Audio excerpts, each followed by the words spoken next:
नमस्कार पशुपालक मित्रांनो, आज जो आम्ही व्हिडिओ केला आहे हे आमचं काम जे चालू आहे ते प्रॉपर ब्रीडिंगवर काम चालू आहे.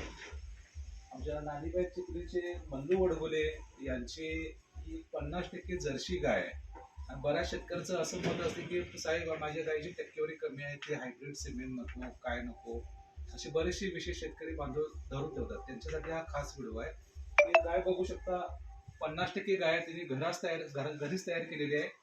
आता या गाईला आम्ही दुसऱ्या वेताला बायफचं आम्रपाल सिमेंट दिलं. त्या सिमेंटचं मिल्क इलड आहे 24,958. तुम्ही यूट्यूब, गुगल यावरती सर्च करू शकताय. आता या गायला इतकं छान बच्चा झालेला आहे आणि तिची मादी झालेली आहे. गेल्या नोव्हेंबरच्या 10 तारखेला व्याल्या, बरोबर? नोव्हेंबरच्या 10 तारखेला गाय व्यालेली आहे. परवा तिची मी शिंग काढल्यात, डिहॉर्निंग करून घेतलेलं आहे, त्याचं डिवर्मिंग करून घेतलेलं आहे. तुम्हाला तो बच्चा दाखवणार आहे. चला बच्चा दाखवू. हा बच्चा बघा, 50% गाईला हा बच्चा झालेला आहे. इतका छान, बरोबर आज त्याला 1 महिने 15 दिवसाचा बच्चा आहे.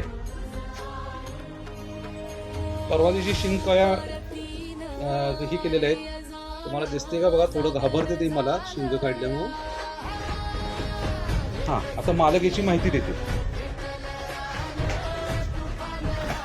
नमस्कार. हे बायफ आम्रपाल जातीचं वासरू आहे आणि अशा तऱ्हेनेच ब्रीडिंगवर काम करून आपण दूध व्यवसायामध्ये एक नवीन हे तयार करू शकतो. दूध व्यवसायाला एक नवीन उभारी देऊ शकतो. त्यामुळे प्रत्येकाने हे अशा पद्धतीचं ब्रीडिंग करून आपला दूध व्यवसाय सक्सेसफुल करायचा.